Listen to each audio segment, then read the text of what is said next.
लगने वाली खाक के बराबर नहीं हो सकते हो।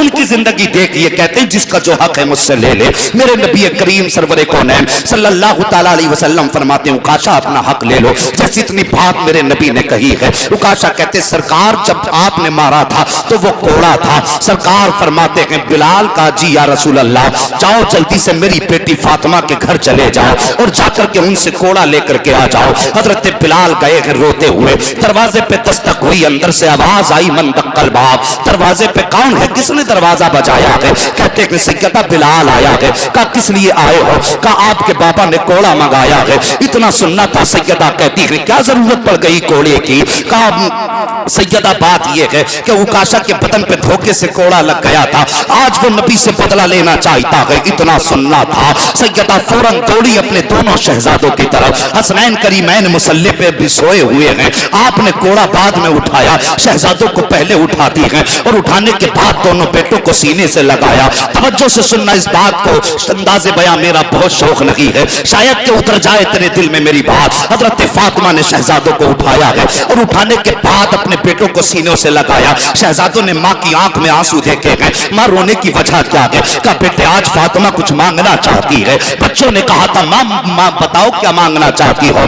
जान भी तुम्हारी है, माल भी तुम्हारा है, जो कहोगी हंसते हंसते दे देंगे। तब हजरत फातिमा ने दीवार पर टंगा कोड़ा उठाया और उठाने के बाद शहजादों के पास आई है। कहा लो शहजादों, सुना है कि उकाशा नाना से तुम्हारे बदला लेना चाहते हैं। ए मेरे बेटे ये कोड़ा लेकर के चले जाओ, किसी भी सूरत में जाकर के उकाशा को मना लो। अगर तुम्हारे होते हुए मेरे बाप के बदन पे एक भी कोड़ा लग गया तो शहजादों तुम्हारी माँ तुम्हें माफ नहीं करेगी। अल्लाह अकबर। इतना शहजादों ने सुना कि चीख निकल जाती है। कोड़ा लिया गया। हजरत बिलाल से कहते हैं चाचा जल्दी चलिए, वहां ले चलो जहां हमारे नाना है। अजीब कयामत का मंजर है। सरकार बैठे हुए हैं, सहाबा की भीड़ जमा है। जैसी हजरत उकाशा खड़े हैं, हसनैन करीमैन हजरत बिलाल से पूछते हैं चाचा उकाशा कौन है जो बदला लेना चाहते हैं? हजरत बिलाल ने खड़े शख्स की तरफ इशारा कर दिया है। दोनों शहजादे गए, एक ने दायां हाथ थामा है, दूसरे ने बायां हाथ थामा है। हसनैन करीमैन कहते हैं चाचा उकाशा जितने कोड़े मारने हैं हमारे मार लो,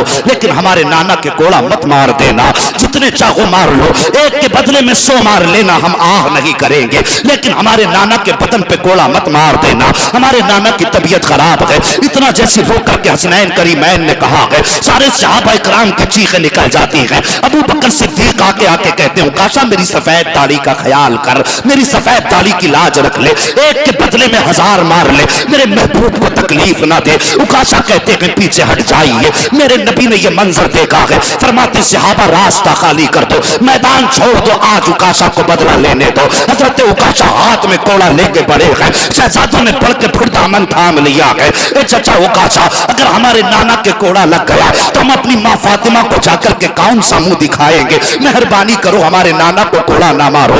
इतना कहने के बाद आगे बढ़े। मेरे मुस्तफा फरमाते शहजादों ठहर जाओ। दोनों शहजादे ठहर जाते हैं। उसके बाद हजरत उकाशा कहते हैं सरकार जब आपने मेरे कोड़ा मारा था उस वक्त मेरे बदन पे कोई कपड़ा नहीं था, मैं ये चाहता हूं आप अपनी कमीज उतार दीजिए। अल्लाह अकबर। मेरे नबी की कमीज में 13 पैबंद लगे हुए थे। सरकार ने वो कमीज उतारी है, चीखें निकल गई, ऐसा लगता था मौसम थम सा गया हो, हवाएं रुक करके तमाशा देख रही थी, ऐसा लगता था जमीन फट जाएगी, आसमान गिर जाएगा। मेरे नबी ने अपना मुबारक कुर्ता उतारा है, जैसे उतारा है हजरत उकाशा आगे बढ़े हैं। मेरे सरकार ने पीठ की है उकाशा की तरफ। सरकार के दोनों शानों के दरमियान मोहरे नबुव्वत मौजूद थी। हजरत उकाशा की निगाह पड़ जाती है, जैसी निगाह मोहरे नबुव्वत पे पड़ी है तोड़ करके सरकार के जिस्म से लिपट जाते हैं, मोहरे नबुव्वत को चूमना शुरू कर देते हैं और चीख मार के रो के कहते आका मेरी क्या औकात है कि मैं अपने आका के ऊपर हाथ उठा सकूं।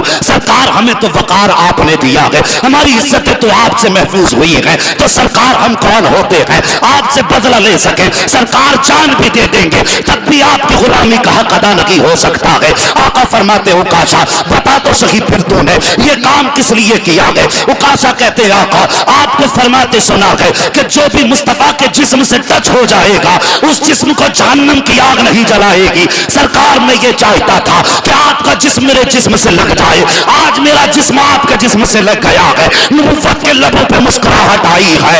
आका फरमाते हैं सहाबा, अगर तुम में से कोई ये चाहता है कि किसी जन्नती का चेहरा देखे, आओ मेरे उकाशा का चेहरा देख लो। जिसने उकाशा को देख लिया तो उसने जन्नती का चेहरा देखा। नारे तकबीर, नारे मसरके आला हजरत, मसरके आला हजरत मुफ्ती हम्माद मियां साहिब क़िबला, नारे तकबीर। खैरियत हैं? अल्लाहू अकबर। ऐसे ऐसे मेरे नबी के आशिक। मेरे नबी ने फरमाया, जिसने किसी जन्नती का चेहरा देखना है मेरे उकाशा का चेहरा देख ले। और ये नबी की दरसगाह के पढ़े हुए थे, जिनको दुनिया की में जन्नती होने की मुस्तफ़ा बशारत दे रहे हैं। और फिर जो आंख हालत ईमान में मुस्तफ़ा को देख ले, फिर जहन्नम, हाँ फिर जहन्नम उसका कुछ बिगाड़े। अल्लाह अकबर। ये तो इनकी आजिज़ी थी कि सारी सारी रात रोते रहते थे, वरना सच तो ये है जन्नत बनी ही नबी के सहाबा के लिए है। हम और आप तो उनके सदक़े में बख्शे जाएंगे। हमारे और आपके ऐसे अमाल नहीं कि जन्नत के हम अमल की बुनियाद पे हकदार हों। सच तो ये है कि वो मुस्तफ़ा के दीवाने ही जन्नत के हकदार हैं। उनके सदक़े में हम गुनाहगारों को भी इंशाअल्लाह अल्लाह जन्नत अता फरमाएगा। और साहिबो, अपने आप को आका के इश्क के करीब करो। जवानों, जितनी देर मोबाइल चलाते हो, गाने सुनते हो, ड्रामे देखते हो, तमाशे देखते हो, उतनी देर मेरे नबी की नातें सुन लिया करो। किसी मुस्तफ़ा के आशिक की जबान की बातें सुन लिया करो। गाने सुनते सुनते मर जाओगे तो फिर खैरियत नहीं है, और अगर नाते सुनते सुनते मर जाओगे तो समझ लो फिर परेशान होने की ज़रूरत ही नहीं है। आदत बनाओ जवानों, बच्चों, हर वक्त जब भी उठो ज़बान पे सिर्फ नबी नबी होना चाहिए। ये आदत बना लो, और जब ये आदत बना के कब्र में जाओगे, अल्लाहू अकबर, फरिश्ते पूछेंगे मा कुंता तक़ूलु फ़ी हक़्क़ि हाज़ा रजुल, इनके बारे में क्या कहता था। तो उस वक्त सोचना नहीं पड़ेगा। आदत तो दुनिया की बनी होगी ना। किसी ने कहा था नात खानी मौत भी हमसे छुड़ा सकती नहीं। कब्र में भी मुस्तफ़ा के गीत गाते जाएंगे, और जब कब्र में गीत गाते मुस्तफ़ा के जाएंगे और फरिश्ते पूछेंगे मा कुंता तक़ूलु फ़ी हक़्क़ि हाज़ा रजुल, इनके बारे में क्या कहता था, बिना सोचे कह देंगे इन्हें जाना, इन्हें माना, न रखा गैर से काम, लिल्लाहिल हम्द में दुनिया से मुसलमान गए। तो रिश्ते मुस्तफ़ा से मजबूत कर लो, ताल्लुकात अपने नबी से मजबूत कर लो। मेहरबानी करो, माशरे को बेहतर करो, अपने दरमियान मोहब्बत पैदा करो, नफरतें मिटा दो। नबी की रजा के लिए एक दूसरे को माफ करने का हौसला रखो। एक दूसरे को माफ करने का, कोई किसी का दस्ते गरेबा ना हो, कोई किसी को पकड़ के अदालत और कचहरियों में न लेके जाओ। तुम में से नुकसान किसी का भी हो, जीत किसी की भी हो, हार किसी का भी हो, नुकसान मदीने वाले का होता है।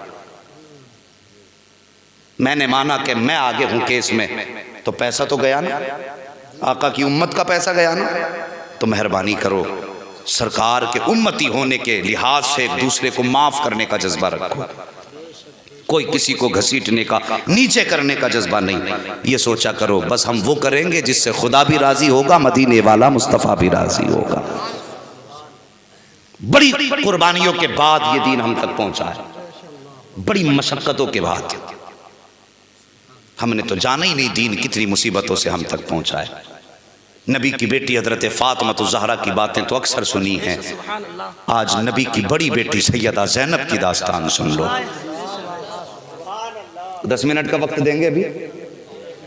सुभान अल्लाह, जरा बोल दो या रसूल अल्लाह। है जी, जब मजमा आशिकों का हो ना तो फिर कारी साहब बोलते हुए भी दिल लगता है। ये जरूरी नहीं स्टेज पे 50,000 की सजावट हो तब बोलने में मजा आए। चाहे जंगल हो, सामने मुस्तफ़ा के आशिक बैठे हो।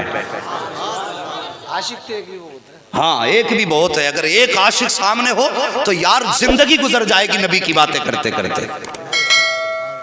है बरेली का इमाम आशिक ही तो है, जो आज सारी दुनिया आला हजरत के नाम के नारे लगा रही है।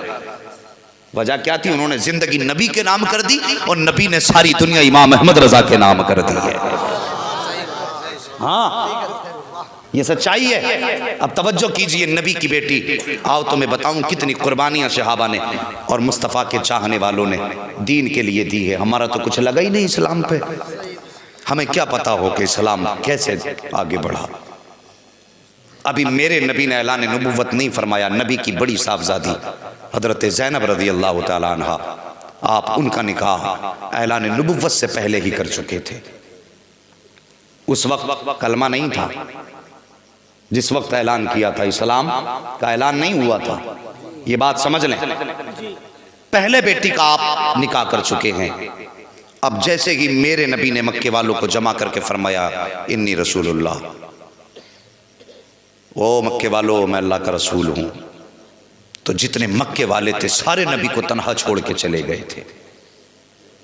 सबने नबी का साथ छोड़ दिया था। आका करीम तन्हा रह गए और वो सब जानते हैं कि सिर्फ 10 साल का एक बच्चा वहां बचा था, जिसने कहा था मैं आपका नबी होने का इकरार करता हूं, और वो कोई और नहीं हजरत मौला अली मुश्किल कुशा की जात है। अल्लाहु अकबर। ऐलान ने नबुव्वत फरमाया, मक्के वालों ने रास्ते तंग करने शुरू किए नबी पर, तरह तरह के जुल्म होने लगे। जो मेरे नबी की बेटी हजरत ज़ैनब थी, जिस घर में थी, उन जालिमों ने नबी की बेटी पर जुल्म करना शुरू कर दिया, मारना पीटना शुरू किया, और फिर पाबंदी ये लगा दी कि तुम अपने बाप से कभी नहीं मिलोगी। बेटी के लिए बाप का चेहरा सबसे बड़ी नेमत होती है। बेटी फाका कर लेती है लेकिन बाप के चेहरे के बगैर जिंदा नहीं रह पाती है।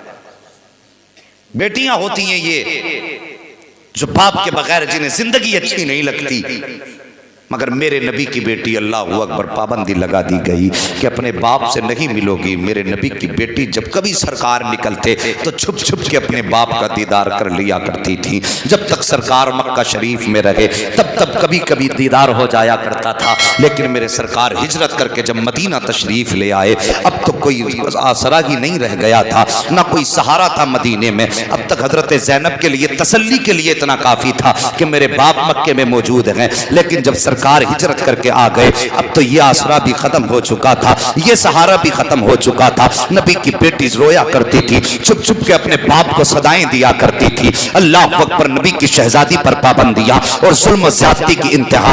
आपने अपने देवर से एक दिन कहा, उसकी तबीयत में थोड़ा सा नरमी मौजूद थी, कहा किसी दिन इतनी मेहरबानी करना, कोई काफिला अगर मेरे मुस्तफा के मदीने जाता हो तो उस काफिले के साथ मुझे भेज देना, मैं तनहा अपने बाप के पास चली जाऊंगी। आपके देवर ने चुपके से आपको बुलाया और जो मदीना काफिले जो काफिला मदीने की तरफ जा रहा था उसके साथ आपको भेज दिया। जैसे आप काफिले के साथ निकली हैं तो इधर ससुराल वालों को पता हो जाता है कि ज़ैनब चली गई हैं। इधर हजरत ज़ैनब काफिले वालों से कहती हैं, काफिले वालों जरा जल्दी करो, कहीं ऐसा ना हो कोई पीछे से मुझे पकड़ने आ जाए और मैं अपने बाप के पास ना जा सकूं। अल्लाह अकबर। मगर काफिला कितनी तेज चलता, वो ऊंटों पर जा रहे थे और जो पीछे से आए हैं वो घोड़ों पर आ रहे हैं। जब रफ्तार घोड़ों की देखी है, उड़ती धूल देखी है, नबी की शहजादी ने कहा था काफिले वालों जल्दी करो, ये मुझे पकड़ के ले जाएंगे। लेकिन उस वक्त कौन किसकी मदद करता? जब वो आगे बढ़े हैं, आने के बाद उन्होंने हजरत ज़ैनब को ले जाना चाहा, आपने इनकार किया। एक जालिम ने नेजा मारा